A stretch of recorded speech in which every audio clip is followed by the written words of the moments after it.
সুনামগঞ্জের দোয়ারাবাজার এলাকায় হিন্দু সম্প্রদায়ের বসতবাড়ি, দোকানপাট ও স্থানীয় লোকনাথ মন্দির ভাঙচুর ও ক্ষয়ক্ষতির ঘটনায় 4 জনকে গ্রেপ্তার করেছে আইন শৃঙ্খলা রক্ষাকারী বাহিনী। 14 ডিসেম্বর শনিবার পুলিশ সদর দপ্তর থেকে পাঠানো এক বিজ্ঞপ্তিতে এই তথ্য জানানো হয়। দর্শক, এ নিয়ে এখনকার টিবিএস নিউজ আপডেটস, সাথে আছে আমি রঞ্জু ইফতেখার। প্রধান উপদেষ্টার প্রেস উইং এক সংবাদ বিজ্ঞপ্তিতে জানায়, পুলিশ সদর দপ্তর থেকে বলা হয়েছে 3 ডিসেম্বর সুনামগঞ্জ জেলার দোয়ারাবাজার থানার মংলারগাঁও গ্রামে আকাশ দাস তার ফেসবুক আইডি থেকে ইসলাম ধর্মকে কটাক্ষ করে অবমাননাকর পোস্ট দেন। পোস্টটি ডিলিট করা হলেও স্ক্রিনশট নিয়ে এলাকাবাসীর মধ্যে উত্তেজনা ছড়িয়ে পড়ে।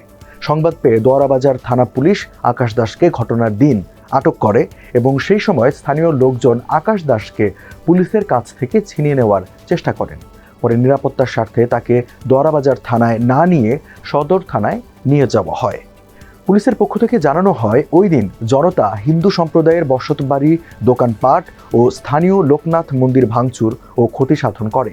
জেলার এসপি, ডিসি, সেনাবাহিনী ও পুলিশের উপস্থিতিতে পরিস্থিতি নিয়ন্ত্রণে আসে। ওই ঘটনার সঙ্গে জড়িত ব্যক্তিদের চিহ্নিত করে গ্রেপ্তারের জন্য পুলিশ নিবিড়ভাবে তদন্ত করে।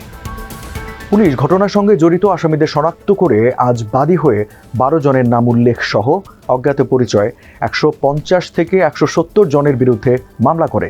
যাদেরকে গ্রেপ্তার করা হয়েছে তারা হলেন আলিম হোসেন, সুলতান আহমেদ রাজু, ইমরান হোসেন ও শাহজাহান হোসেন। দর্শক, এই ছিল এখনকার টিবিএস নিউজ আপডেটস। আর সংবাদ ও এর বিশ্লেষণ জানতে টিবিএস এর সাথেই থাকুন।